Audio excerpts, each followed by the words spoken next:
The history of the northern Pocono Mountains is rich, from Native American settlements to Revolutionary and Civil Wars, and even railroads. A lot has happened in Wayne and Pike counties.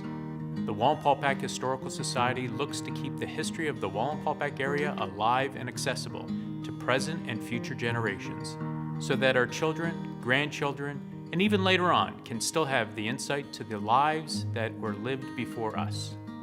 The Wallenpaupack Historical Society incorporated in 1998 as a 501c3 nonprofit organization.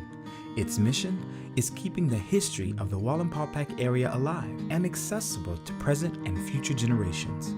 The organization does this by presenting monthly historic newspaper readings, field trips to historic sites, and readings of stories published about and during the early days of the Wallenpaupack settlement. The Wallenpaupack Historical Society has exhibits in 4 locations: the Williams House, owned and operated by the Society, the Lake Wallenpaupack Visitor Center, the Brookville Environmental Learning Center, and the Palmyra Township Building.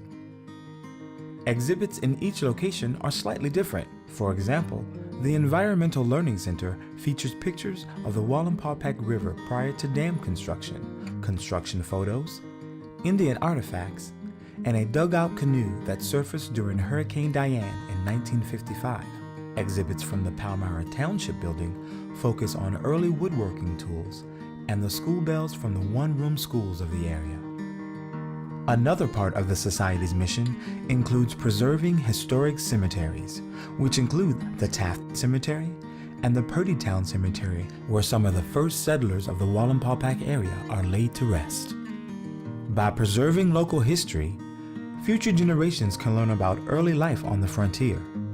One of the earliest stories is of Fort Wallenpaupack, a 1-acre Yankee settlers fort that was built in 1774 and burned by the Indians in the winter of 1778.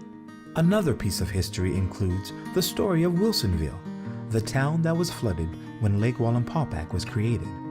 Remnants of the town still exist under the surface of the lake. In 2012, the Historical Society used side-scan sonar and a robot submarine to locate underwater features such as old bridges and roads.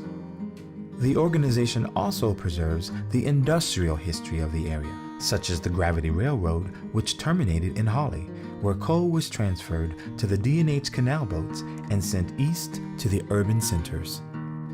They also preserve the history of the D&H Canal and the textile industry that thrived in the late 1880s, with one of the original silk mills still standing. Some of the equipment from the mills still exist in historical collections. Preservation of this history involves documenting the history and producing publications for future generations. The Society sells several books, including the 1887 History of the Settlement upon the Wallenpaupack, Early History of the Wallenpaupack River Valley, and Wallenpaupack, to name a few. The Wallenpaupack Historical Society supports its work through corporate and individual sponsorships and a quilt raffle each year. This queen-size quilt is on display at the Visitor Center, and tickets can be purchased for the November 15th drawing. To learn more about the history around Lake Wallenpaupack and the work of the Historical Society, visit wallenpaupackhistorical.org. The members of the Pocono Mountains Visitors Bureau greatly appreciate the work they do to help our area grow and develop. And don't forget, if you have visitors to your Lake Region home, bring them over to the Lake Wallenpaupack Visitor Center. We're open 7 days a week. They can choose from hundreds of brochures and pick up maps of the Pocono Mountains region.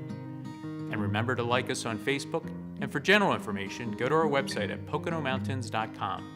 The Visitor Center is open every day from 9 to 5, so come visit us.